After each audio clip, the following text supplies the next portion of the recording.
Good morning. ഞാനിങ്ങനെ വിചാരിക്കുകയായിരുന്നു, പത്മകുമാറിനെ പൊതുവെ അങ്ങനെ ദേഷ്യപ്പെട്ട് കണ്ടിട്ടില്ല. ഇന്ന് കുറച്ച് നേരത്തേക്ക് ഒരു 2.5 മിനിറ്റ് നേരം ദേഷ്യപ്പെട്ടു.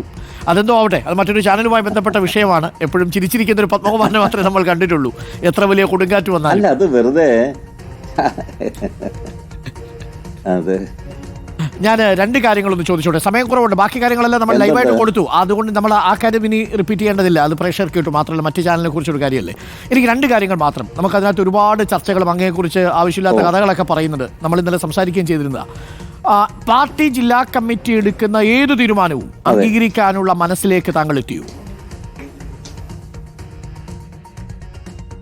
അല്ല, അത് ആ മനസ്സിലേക്ക് എത്തുക എന്നുള്ളതല്ല, ആ മനസ്സ് തന്നെയാണ് എൻ്റേത്. പാർട്ടി ജില്ലാ കമ്മിറ്റി എടുക്കുന്ന ഏത് തീരുമാനവും ഞാൻ ശിരസാ വഹിക്കും. അക്കാര്യത്തിൽ തർക്കമൊന്നുമില്ല.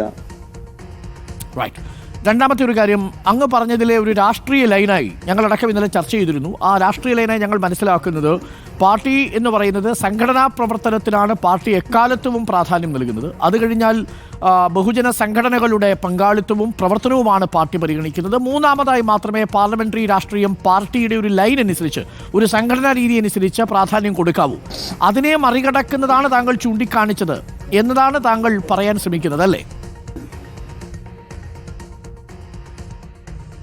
ഇതില് എന്താന്ന് വെച്ച് കഴിഞ്ഞാൽ, കമ്മ്യൂണിസ്റ്റ് പാർട്ടിയുടെ പാർട്ടി പരിപാടിയിൽ പറയുന്ന ഒരു വാചകം, കമ്മ്യൂണിസ്റ്റ് പാർട്ടി മാർക്സിസ്റ്റ് ഇന്ത്യൻ വിപ്ലവ പ്രവർത്തനങ്ങൾക്ക് പാർലമെന്റേതര മാർഗങ്ങളെ സ്വീകരിക്കാം എന്ന് പറഞ്ഞാൽ, ഇപ്പോൾ 57 കേരളത്തിൽ ഗവൺമെന്റ് അധികാരത്തിൽ വന്നപ്പോൾ VMS-നോട് ചോദിച്ചൊരു ചോദ്യം, മുതലാളിത്ത ഭരണ സംവിധാനം നിലനിൽക്കുന്ന ഒരു രാജ്യത്തിന്റെ ഒരു സംസ്ഥാനത്തിനകത്ത് അങ്ങേപ്പോലുള്ളവർക്ക് എന്ത് ചെയ്യാൻ കഴിയും എന്നാണ് VM-നോട് അന്ന് ചോദിച്ചത്.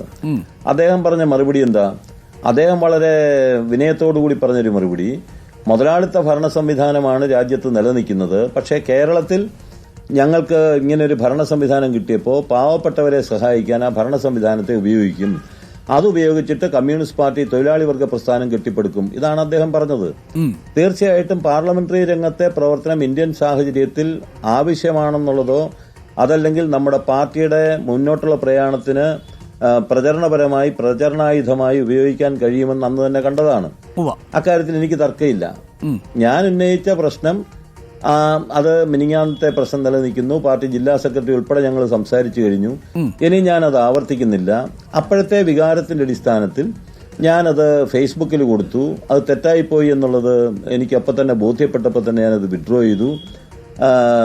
അതത്രേ ഉള്ളൂ. ഇനിയിപ്പോ പാർട്ടി ജില്ലാ കമ്മിറ്റി തീരുമാനിക്കട്ടെ. പാർട്ടി ജില്ലാ കമ്മിറ്റി എടുക്കുന്ന ഏത് നിലപാടും താങ്കൾ നിൽക്കുന്നു, എന്നാൽ അതിൽ വ്യക്തിപരമായിട്ട് ഉന്നയിച്ച ഭാഗത്തിൽ നിന്ന് താങ്കൾ പിൻവാങ്ങുന്നു എന്നാണോ? തീർച്ചയായിട്ടും ഞാൻ അതിനകത്ത് ഒരു പാർട്ടിയെ വെട്ടിനകത്താക്കണമെന്നുള്ളൊരു ഉദ്ദേശത്തിലോ, അല്ലെങ്കിൽ കഴിഞ്ഞ 52 വർഷക്കാലമായി പ്രവർത്തിക്കുന്ന പാർട്ടിയല്ലേ, എന്നെ ഇഷ്ടപ്പെടുന്ന പ്രവർത്തകരും നേതാക്കന്മാരും ഒക്കെ ഉണ്ടല്ലോ. അത് സ്വാഭാവികമായിട്ട് ചിലപ്പോൾ വെറുക്കുന്നവരുണ്ടാവാം. ആ വെറുക്കുന്നവർക്ക് ചിലപ്പോൾ സന്തോഷമായി കാണാം, എന്നെ ഇഷ്ടപ്പെടുന്നവർക്ക് ബുദ്ധിമുട്ടുണ്ടായി കാണാം. എന്നെ ഇഷ്ടപ്പെടുന്നവരും എന്നെ സഹായിച്ചിട്ടുള്ളവരും അവർക്കുണ്ടായിട്ടുള്ള ബുദ്ധിമുട്ടിൽ ഞാൻ ഖേദം പ്രകടിപ്പിക്കല്ലാതെ വേറെ മാർഗ്ഗമില്ല. എന്നെ ചില ആൾക്കാർ വിളിച്ചിരുന്നു, അവർക്കുണ്ടായിട്ടുള്ള അവരുടെ അഭിപ്രായങ്ങൾ ഞാൻ, കാരണം ഗുരുതുല്യരായിട്ടോ ജ്യേഷ്ഠ തുല്യരായിട്ടോ ഉള്ള ആൾക്കാരാണ് എന്നെ വിളിച്ചിട്ടുള്ളത്. തീർച്ചയായിട്ടും അവർക്കൊക്കെ ഉണ്ടായിട്ടുള്ള മാനസിക ബുദ്ധിമുട്ട് എനിക്ക് അങ്ങേയറ്റം ബുദ്ധിമുട്ടുണ്ടാക്കിയിട്ടുള്ള കാര്യമാണ്. ഒരിക്കലും ഞാനതുകൊണ്ടാണ് ഇന്നലെയും പറഞ്ഞു, മിനിങ്ങാന്നും പറഞ്ഞു, ഞാൻ ആദ്യം മുതൽ പറയുന്നൊരു കാര്യം, എൻ്റെ ഭാഗത്ത് നിന്ന് അപ്പോഴത്തെ വികാരത്തിന്റെ അടിസ്ഥാനത്തിൽ പരസ്യമായൊരു ഫേസ്ബുക്ക് പോസ്റ്റ് കൊടുത്തത് ശരിയായില്ല. അതിന് പാർട്ടി എന്ത് നിലപാട് സ്വീകരിച്ചാലും ഞാനത് ഏറ്റുവാങ്ങിക്കാൻ തയ്യാറാണെന്നല്ലോ. എന്നാൽ അതോടൊപ്പം തന്നെ ഇപ്പം നമ്മളടക്കം എല്ലാ മാധ്യമങ്ങൾക്കും താങ്കൾ കൊടുത്ത ആ രാഷ്ട്രീയ വിമർശനത്തിൽ താങ്കൾ ഉറച്ചു നിൽക്കുകയാണോ?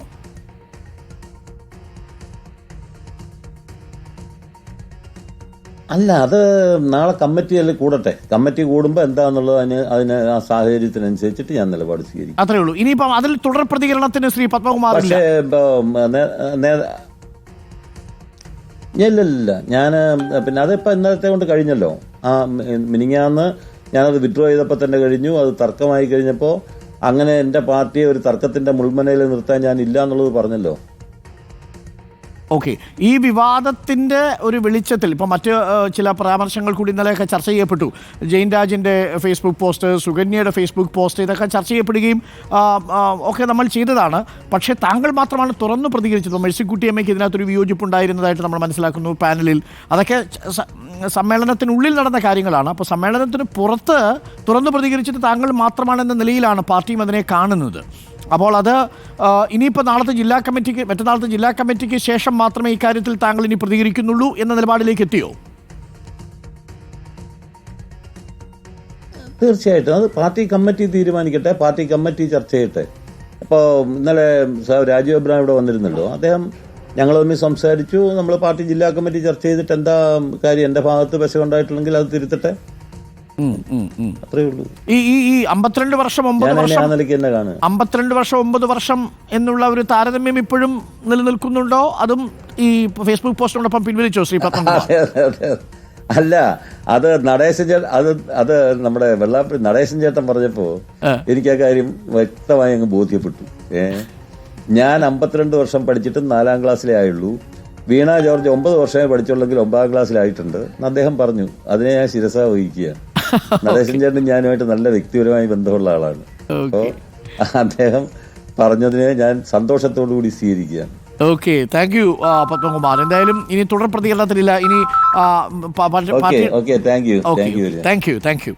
ശ്രീ പത്മകുമാറാണ് നമുക്കൊപ്പം ചേർന്നത്. ഇനി തുടർ പ്രതികരണങ്ങൾക്കൊന്നുമില്ല. ഈ വിഷയം പാർട്ടി എടുക്കുന്ന ഏത് തീരുമാനവും താൻ ശിരസാവഹിക്കാൻ തയ്യാറാണ് എന്നുകൂടി പറയുന്നു ശ്രീ പത്മകുമാർ.